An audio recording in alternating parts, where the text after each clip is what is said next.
Assalamualaikum warahmatullahi wabarakatuh. Ketemu lagi di channel Jalan Keluar 234. Bagaimana kabarnya teman-teman sekalian ya? Saya doakan semoga di tahun 2019 ini ke depan semuanya dalam keadaan sehat dan sukses, dan selalu diberi keselamatan, dan apa yang dicita-citakan segera tercapai. Amin. Dan tak lupa selalu mendukung channel ini agar menjadi besar dan bermanfaat untuk kita semua, karena dengan dukungan kalian, baik like ataupun subscribe dan komennya, juga share-nya, saya doakan kalian semua mendapat feedback baik, mudah menyerap ilmu-ilmu yang saya terangkan. Dan yang baru bergabung, mari kita bersahabat dengan menekan tombol subscribe, kemudian tekan tombol loncengnya, agar Anda menjadi orang yang pertama menerima video yang kami update. Dan tak lupa like, share, komennya untuk menambah semangat video ini. Terima kasih. Sebelum saya lanjutkan ke pembahasan topik yang lebih jauh, jadilah pengguna internet yang cerdas agar kalian selalu berpikir positif dan cepat memperoleh hasil. Karena kalau kalian menyimak dengan fokus, cepat menyerap.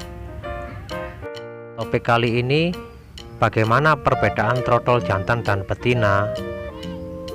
Di sini sebelum saya jelaskan lebih detail ya, agar kalian itu lebih mudah memahami anakan trotol jantan dan betina.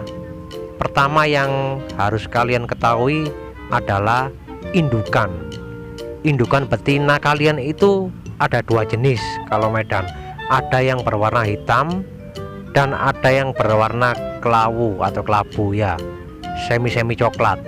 Ini perlu harus kalian ketahui kalau kalian cepat membedakan anakan itu. Itu adalah kunci utama. Dari indukannya saja kita sudah bisa melihat anakannya. Kalau indukannya warna kelawu yang betina itu ya, itu paling mudah sebenarnya untuk mengetahui anakan jantan itu. Di usia 9 hari paling enggak, terus waktu itu tanda-tandanya hilang, dan di usia 1 bulan atau 1 bulan lebih mulai kelihatan tandanya. Itu yang pertama. Jadi intinya itu paling gampang di usia 9 hari ya, jangan sampai telat. Hari ke 10, 11 itu biasanya sudah hilang. Di usia 9 hari itu pada bulu dadanya kalau jantan itu kelihatan merah, udah kelihatan merah ya.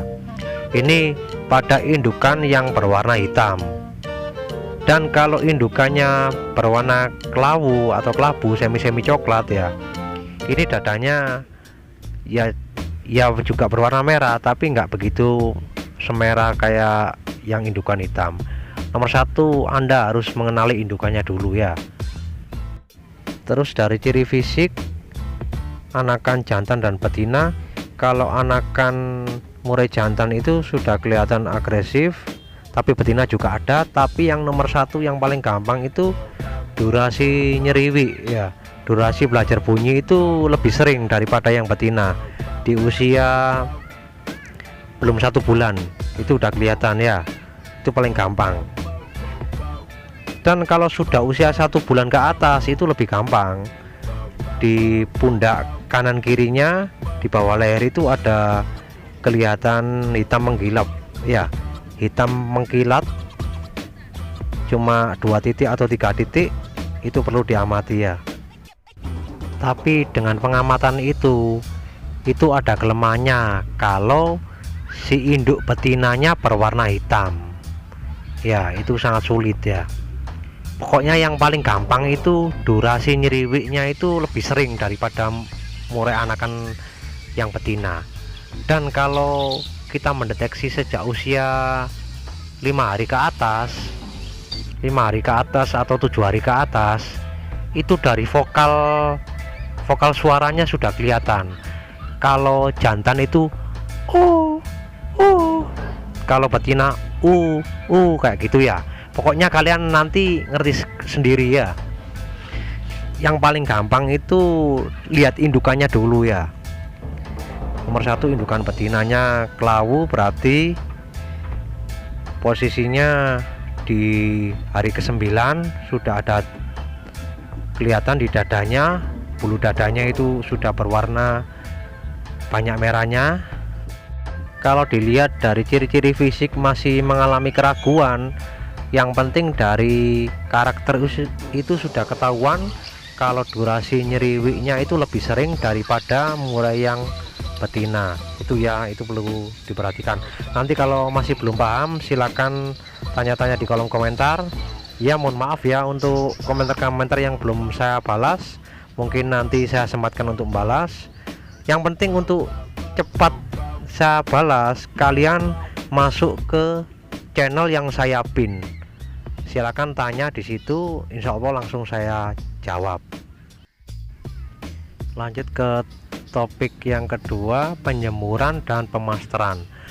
Untuk penjemuran murai trotol jangan terlalu lama, ini sangat membahayakan sistem pernafasan burung. Yang penting teratur sedikit demi sedikit, ibaratnya hangat-hangat kuku.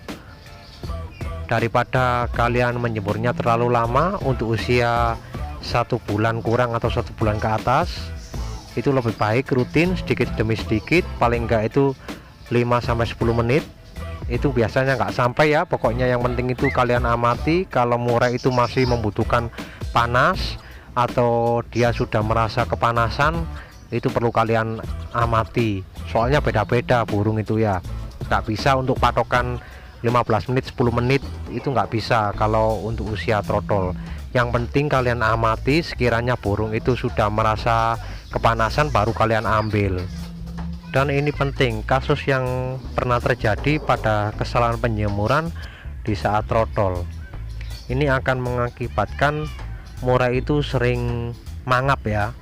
Di saat dewasa murai itu merasa kepanasan terus, biarpun dijemur sedikit ya, kayaknya merasanya hawanya terlalu panas. Ini pernah saya alami dan teman-teman saya juga. Ini adalah kasus awal dari kesalahan penjemuran. Jadi ceritanya di saat murai itu tumbuh dewasa, dia biarpun dijemur nggak dijemur atau dijemur sebentar, itu murai itu suka melebarkan paruhnya ya, ibaratnya kayak merasa kepanasan ya. Ini adalah sering terjadi, bukan karena extra fooding yang berlebihan, padahal dari saluran pernafasannya terlalu diporsi di saat mudanya. Dan untuk teknik pemasteran di video kemarin sudah saya jelaskan, dan di sini mau saya tambahin. Untuk teknik pemasteran sejak usia dini ini sangat perlu kalau bisa didekatkan dengan burung-burung fighter selain murai, dan burung-burung yang suaranya mendapat poin penilaian di hadapan juri kayak gereja tarung ataupun kenari dan lain-lain. Ini sangat penting karena menentukan karir awal burung tersebut kalau kalian ingin mencetak suatu maskot.